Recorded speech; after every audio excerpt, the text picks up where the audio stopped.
My name is Dr. Rufus O. Jimerson, and I have written the book entitled The Multicultural Legacy of the Roman Empire. It is available at Amazon.com under books. This is the third part preview of the book.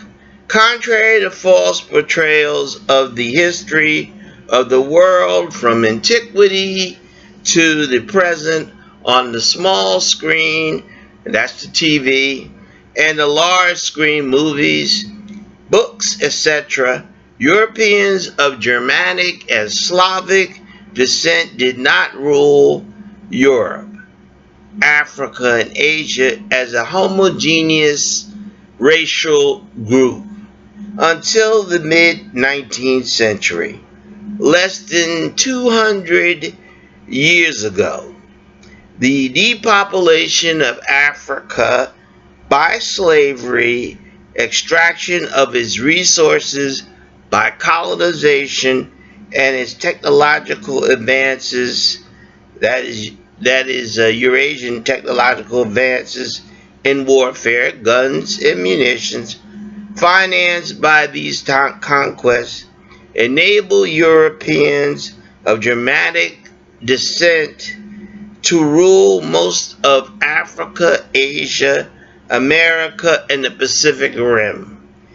In the Old World, these Eurasians, by 1848, overcame the inbred black Moorish royalty to seize the modern national states of Europe by parliamentary rule and popular consent.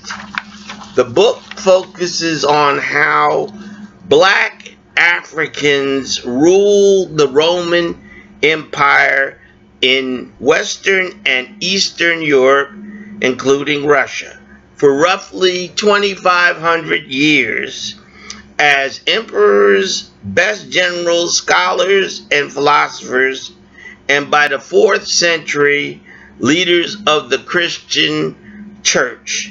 Evidence provides insights into why this truth has been covered up. Blacks during those 2,500 years served again as emperors, empresses, the best generals, philosophers, scholars, theologians, saints, messiahs, and other divine figures, including until the racial uprise overthrew the inbred church-state autocratic rule over the lesser civilized albinos. These whites, descendants of modern Europeans and Anglo-Americans under pseudo-scientific racism, erased the color of the progenitors and divine figures to look like themselves. They also transformed credit for civilization, which was African, and its advancements exclusively to Eurasians like themselves. During at least 1,000 of the 2,500 years under Moorish rule, most of the Germanic and Slavic people claim they led the world out of the Dark Ages. They were in fact hunter-gatherers, illiterate barbarians under black knights who introduced them to serfdom on their medieval estates awarded for their military service in protecting Christendom from vandals and pirates seeking bounty and white slaves. Okay? And this was for like over 1,000 years. All right? Where's the evidence? in question. The black general Severus actually became emperor and established a dynasty of emperors, black emperors, in the Roman Empire. Okay. The dynasty included,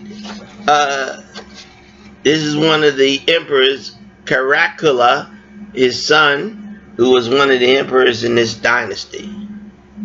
That's included. Here's another image of Caracalla, Emperor Caracalla of the Roman Empire.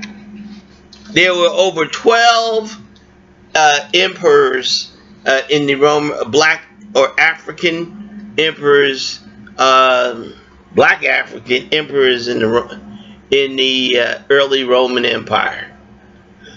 Constantine established Christianity as a state religion of the Roman Empire. That's been questioned, but he was actually of Moorish descent. This is a portrait, the one I'm showing right now, of an empress who ran the Eastern Roman Empire.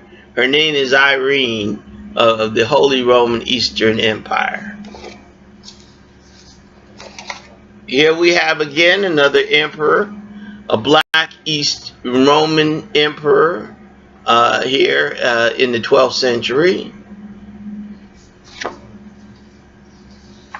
Here is evidence that they haven't been able to cover up of another Holy Roman emperor, a black one, inbred, Moorish, Philip I. Eastern Roman Emperor Manuel, you can see that he's apparently Afroid. In the Western Empire, you have Leopold the First. Black is blue. Emperor. Blue blood. Blue meant black. Here we have the Holy Roman Emperor Charles V. All right, his story. All these stories, biographies are included in the book. Now we'll look at some of the black knights that were saviors of Europe. Here we have Rome's best general, Lucius, right here. All right, his story is included. We have Roman general here that's commander of the Theban legions, right here. We have the Moorish cavalry of the Roman Empire in battle, and their whole entire story is included. We have Albert of Prussia, who was the first Duke of Prussia, Grand Master of the Teutonic Knights. Okay? These are saviors. These are knights, black knights. Black Grand Master, the Teutonic Knight. Here's one in battle. Okay. Here's another black knight of the Holy Roman Empire. You can see that all of these are images or photos of what we call artifacts that are statues, paintings, and all that are available in the cathedrals of Europe. Black knights and nobles of the Holy Roman Empire. There's a whole list of them. There's about 6 of them. Okay? In this one. They were revered. Here's another one, Saint Morin of the Round Table. You didn't know that King Arthur had a black knight in his round table, and they actually called him Saint Morin. and he was recognized. It took a while for historians to recognize him, but they did. They didn't recognize exactly when it happened, around the 6th century, but more like the 12th century.